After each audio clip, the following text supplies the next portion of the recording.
Hello everyone, I'll not take much time of yours. I'll just tell you how you can end up clearing this exam in a very simple manner and that too in a very efficient way.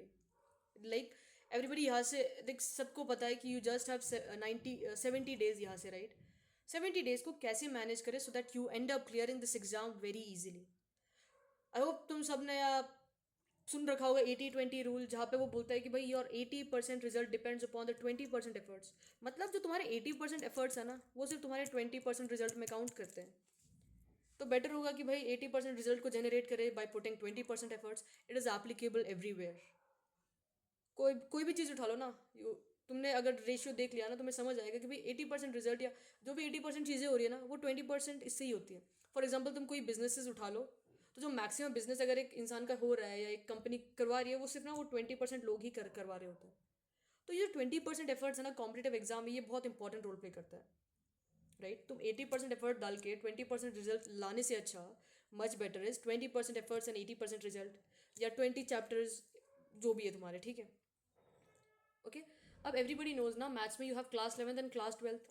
Class 11th के 15 chapter है, class 12th के 15 chapters है, total 300 marks right. और total chapter देखोगे तो 30 chapters.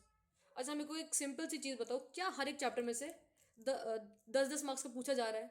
अगर हर chapter में से 10-10 मार्क्स का पूछा जाता तो 300 मार्क्स होते वो, राइट। और मतलब सारे चैप्टर्स का इक्वल वेटेज है।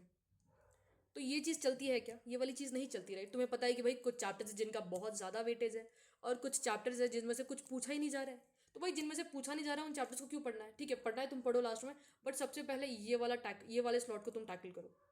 ओके अपना सबसे पहले ना आउटकम अच्छा जनरेट करने की कोशिश करो। हमेशा कॉम्पिटेटिव एग्जाम के बारे में जब तुम सोचते हो ना तुम्हारा ये होना चाहिए भाई maximum output minimum efforts. Okay यहाँ पे ना कुछ ही चैप्टर्स होंगे 10 to 12 जो तुम्हारा कट ऑफ आराम से बना के देंगे। तो हर एक चैप्टर के पीछे भागने का फायदा नहीं है। कुछ चैप्टर्स पढ़ो, अच्छे से पढ़ो। ओके मेहनत तो करनी पड़ेगी but in a very smart way that will help you clear this exam. कुछ टॉपिक्स मॉक्स लगाओ, PYQs करो। अच्छा मेरे को एक बात बताओ, सबसे बेस्ट इक्वेशन तुम्हारे लिए कौन सी सूटेबल होगी? एफर्ट्स मतलब जैसे जैसे एफर्ट्स इंक्रीज कर रहे हो वैसे वैसे आउटकम इंक्रीज हो रहा है, या ये वाला जहाँ पे एफर्ट्स तो तुम डाल रहे हो बट आउटकम तो दिख ही नहीं रहा है? सब लोग ये वाला ब्लॉक को प्रेफर करेंगे, राइट। एफर्ट्स जैसे जैसे इंक्रीज हो रही है आउटकम इंक्रीज होगा तो मज़ा भी आएगा पढ़ने में। बट एफर्ट्स इंक्रीज हो रहे हैं आउटकम दिख ही नहीं रहा, तो यहाँ पे तुम डीमोटिवेट हो जाओगे, तुम्हें लगेगा कि भाई मेरा पेपर ही नहीं क्लियर हो रहा, मैं करूँ क्यों? तो एफर्ट्स ऐसी जगह में जाओ जहाँ से आउटपुट दिखे, जहाँ से कुछ चेंजेस दिखे तुम्हें। फॉर एग्जाम्पल एक सिनेरियो ले लेते हैं जहाँ पे XYZ एक चैप्टर है जिसमें तुमने 10 घंटे प्रिपेयर किया और उसमें से सिर्फ एक क्वेश्चन आया, और एक चैप्टर जिसमें तुमने 2 hours की प्रिपरेशन में तुम्हारे 5 क्वेश्चन बन गए, राइट। एफर्ट्स तुमने डाले, तुम्हें आउटपुट मिल रहा है, तो मज़ा किस में आएगा, इसमें या इस वाले में? ऑफकोर्स इस वाले में तो तुम शायद फ्रस्ट्रेट हो जाओ कि भाई 10 घंटे पढ़ने के बाद भी वो एक क्वेश्चन बने ना बने। बहुत सारी चीज़ें यहाँ पे डिसाइडिंग फैक्टर होती है। तो 70 डेज में क्या करें कि कट ऑफ निकल जाए आराम से? अब यहाँ पे तुम्हारे पास फेब का मंथ है, मार्च का पूरा मंथ है और अप्रैल का पूरा मंथ है, राइट। और 900 में से कट ऑफ अगर तुम एकदम मैक्स मैक्स पकड़ो तो 350/360 जाता है, राइट।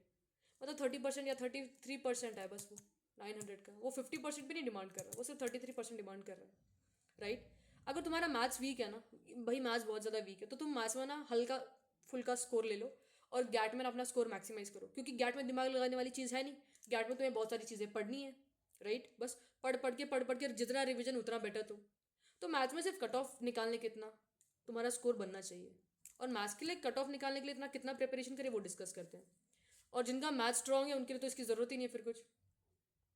अभी हमने क्या बोला, जैसे 80-20 रूल हर एक जगह लग रहा है, राइट। वैसे ही 80% पेपर ना सिर्फ 20% टॉपिक्स में से तुम्हें दिखेगा। अगर तुम ये टॉपिक्स पढ़ लेते हो ना क्लास 12 के, देखो ये जो टॉपिक्स है ना बहुत ईजी है और ये रिपीटेड टॉपिक्स हैं, इनमें से क्वेश्चंस आते हैं। इन टॉपिक्स को स्किप मत करो, कुछ और स्किप करोगे चलेगा, बट जब तुम्हें पता है कि भाई इसमें से शॉर्ट शॉर्ट क्वेश्चन आने वाले हैं, so why to skip this topics? Matrices determinants तुम्हें 10 क्वेश्चन इन एंड अराउंड आराम से मिल जाएंगे भाई, 40 मार्क्स। समझ रहे तुम लोग ये चीज़? 3D vectors, application of derivatives, integrals, differential equation में एक क्वेश्चन पक्का पक्का पूछता है वो डिग्री ऑर्डर पे। भाई अगर तुम डिग्री ऑर्डर बस पढ़ लो तो तुम्हारे 2.5 मार्क्स फिक्स हो जाएंगे। बट तुम्हें ईजी चीज़ें करनी नहीं, तुम्हें लगता है कि भाई सब पढ़ेंगे तो सब होगा, ऐसा नहीं होता है। कुछ चीज़ें होती हैं जिनके ऊपर तुम्हें ज़्यादा एफर्ट्स डालने पड़ेंगे तब तुम्हारा रिजल्ट आएगा।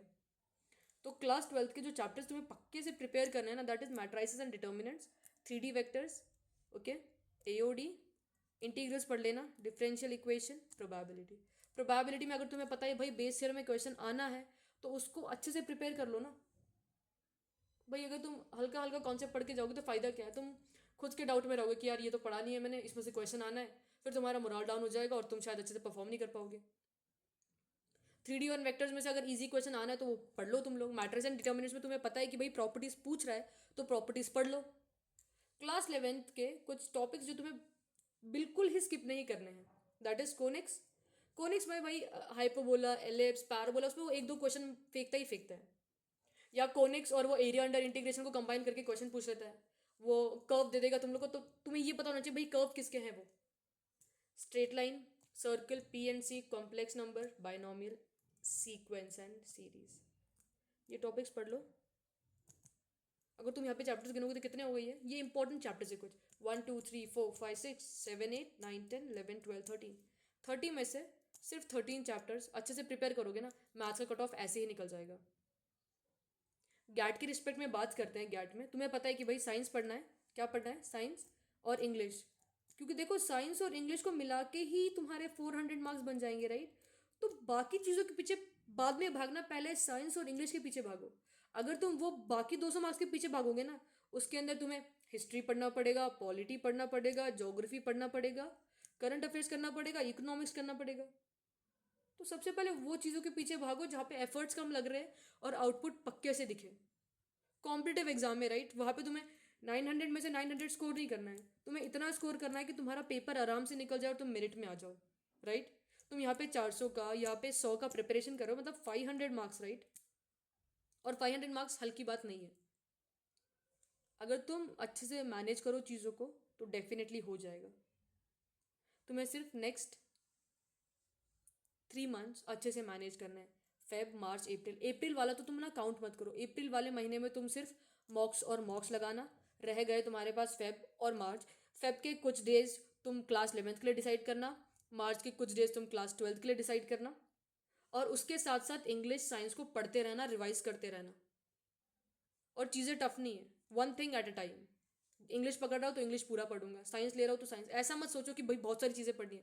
एक चैप्टर कंप्लीट करूंगा, दूसरे चैप्टर पे जंप करूंगा, ओके। और जब चैप्टर पढ़ रहे हो तो एकदम थरोली करो उसको, कि उसमें एक भी कॉन्सेप्ट का डाउट ना रह जाए। फिर कुछ चैप्टर्स पढ़ रहे हो अच्छे से पढ़ो, ओके। ऑल द बेस्ट, अच्छे से प्रिपरेशन करते रहो।